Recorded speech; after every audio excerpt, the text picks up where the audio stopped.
అంటే అందులో మళ్ళీ ఓన్లీ హిందూ మతం నేను అనేది అదే ఒరిజినల్ పదం అయితే పరిపాలనలో మత ప్రమేయం లేకపోవడం. నువ్వు హిందువు కాబట్టి ఇలా చెయ్యి, నువ్వు ముస్లిం కాబట్టి ఇలా చెయ్యి అని ఉండకూడదు రూల్ ప్రకారం. కానీ ఆ మొక్క సెక్యులరిజం అని పేపర్లో రాసుకుని రాజ్యాంగంలో రాసుకుని ముస్లింలకు కాబట్టి నీ భూమి మీద నీకు హక్కు ఉంటుంది, హిందువుల విషయం మాత్రం రాష్ట్ర ప్రభుత్వం తీసుకుంటుందా? అట్లాగే క్రిస్టియన్ స్కూల్ నడుపుకోవచ్చు, ముస్లిం స్కూల్ నడుపుకోవచ్చు, వాళ్ళ భాష చెప్పుకోవచ్చా, వాళ్ళ ప్రార్థనలు చేసుకోవచ్చా?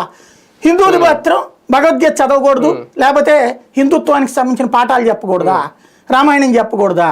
ఇదేం సెక్యులరిజం అసలు? వాళ్ళు రాసిన పాఠ్యాంశానికి, వాళ్ళు రాసిన కాన్సెప్ట్కి, కాన్స్టిట్యూషన్లో ఇచ్చిన సెక్యులరిజానికి పూర్తి విరుద్ధంగా దశాబ్దాల నుండి చేస్తున్నారు. ఇప్పుడు అలా వీళ్ళందరి మధ్యన కలయిక కూడా అట్లాగే కుదిరింది. భావ ప్రకటన స్వాతంత్ర పక్కు అది ఇది భావ ఐక్యత అంటే మనకు అంటుంటారు కదా, ఇది మాకు నువ్వు వాళ్ళకి ఇద్దరికి కూడా సేమ్ భావజాలం ఉంది, భావజాలాల పరంగా మా ఇద్దరికి మధ్యన ఐక్యత ఉంది కాబట్టి మేము చేసామనేటటువంటిది. వీళ్ళందరూ కూడా యాంటీ హిందుత్వవాదులు. వీళ్ళందరూ కూడా హిందుత్వాన్ని కేవలం ఒక దాన్ని ఏమంటారు, కాసేపు వెళ్ళి దండం పెట్టుకొచ్చుకునేటటువంటి ఒక కార్యక్రమం కింద చూస్తారు. ఒకసారి గుడికి పోతే చాలు, వీళ్ళు పుణ్యాత్ములే. అదే సందర్భంలో హిందువుల్ని కులాల వారీగా వర్గాల వారీగా చేల్చాలి. ముస్లింలు క్రిస్టియన్స్ని ఐక్యంగా ఉంచితే వాళ్ళు ఇద్దరు కలిపితే 20 నుంచి 30% ఓట్లు ఫిక్స్డ్గా ఉంటాయి. ఇంకో 10% హిందువుల్లో మన కులం పేరుతో సాధించే